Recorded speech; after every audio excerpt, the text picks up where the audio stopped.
বেগম খালেদা জিয়ার কবর জিয়ারত করেছেন তার বোন সেলিনা ইসলাম, ছোট পুত্রবধূ শামিলা রহমান ও নাতনি জাইমা রহমান সহ জিয়া পরিবারের সদস্যরা। এদিকে ভোর থেকেই শীতের তীব্রতা উপেক্ষা করে বেগম জিয়ার সমাধিস্থলে ঢল নামে নানা শ্রেণী পেশার মানুষের। এদিকে কিছুক্ষণের মধ্যেই মায়ের কবর জিয়ারতে আসবেন তারেক রহমান। বিস্তারিত জানাচ্ছেন মুশফিকুর রহমান। আজ 4 দিন হলো খালেদা জিয়া নেই, তবুও মানুষের শোকের মিছিল থামছে না। তীব্র শীত উপেক্ষা করে ভোর থেকে জিয়া উদ্যানে ঢল নামে সর্বস্তরের মানুষের। কান্না ভেজা চোখে দুহাত তুলে বেগম খালেদা জিয়ার রুহের মাগফিরাত কামনা করেন তারা। আপসের নেত্রী হিসেবে ওনাকে আজকে যেভাবে সমাদৃত করা হয়েছে, এই ক্ষেত্রে ওনার বড়ই প্রয়োজন ছিল বর্তমান মুহূর্তে। মুসলিম নেত্রী হওয়ার পরেও দেশ ছেড়ে যায় নাই, মানুষের মায়া ত্যাগ করতে পারে নাই। স্বৈরাচারী সরকার তারে খুব কষ্ট দিয়েছে, তার প্রতি খুব নির্যাতন করছে, তার সন্তানের প্রতি করেছে। আমার সন্তানদেরকে আমি এটা বোঝানোর চেষ্টা করছি যে স্বাধীনতা সার্বভৌমত্বের জন্য যদি তোমাকে জীবন দেওয়া লাগে, তুমি যাতে এই দেশ নেত্রী, আপসের নেত্রী এবং খালেদা জিয়া থেকে উদ্বুদ্ধ হতে পারো।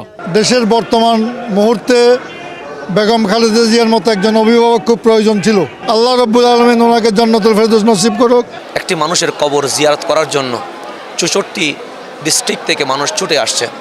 আজকের এই দৃশ্য দেখে মনে হচ্ছে বেগম খালেদা জিয়া উনি একটি দলের নয়, যেন 18 কোটি মানুষের হৃদয় জয় করে নিয়েছে।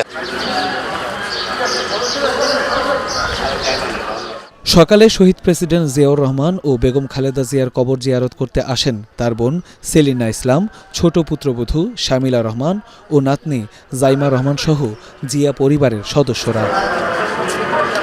এরপর 90-এর ডাকসু ও গণ অভ্যুত্থানের সর্বদলীয় ছাত্র ঐক্যের নেতৃবৃন্দ আসেন বেগম খালেদা জিয়ার সমাধিতে।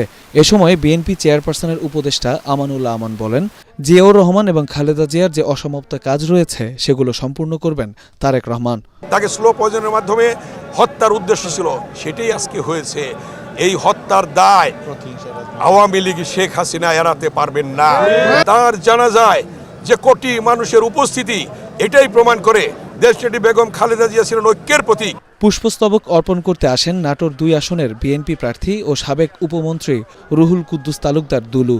যতক্ষণ পর্যন্ত বেঁচে আছি, বেগম খালেদা জিয়ার সেই দেশপ্রেমের ধারণা, আদর্শ আমরা ধারণ করে জীবনের শেষ দিন পর্যন্ত এটা কার্যকর করার জন্য আমরা চেষ্টা চালিয়ে যাব। এ সময় মিলাদ মাহফিল ও দোয়া মোনাজাত করেন বিএনপির অঙ্গ সংগঠন সহ বিভিন্ন রাজনৈতিক দলের নেতাকর্মীরা।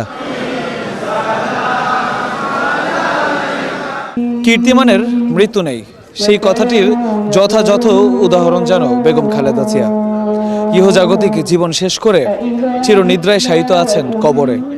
তার সমাধি ঘিরে নানা শ্রেণী, নানা পেশার মানুষের ভিড়। শোকে কাতর মানুষগুলো ভগ্ন হৃদয় আর ভেজা চোখ নিয়ে তার রুহের মাগফিরাতের জন্য দোয়া করছেন আর বলছেন, মহান আল্লাহ যাকে সম্মান দেন তাকে অসম্মানিত করে সাধ্যকার। মুশফিকুর রহমান, ATN বাংলা, ঢাকা।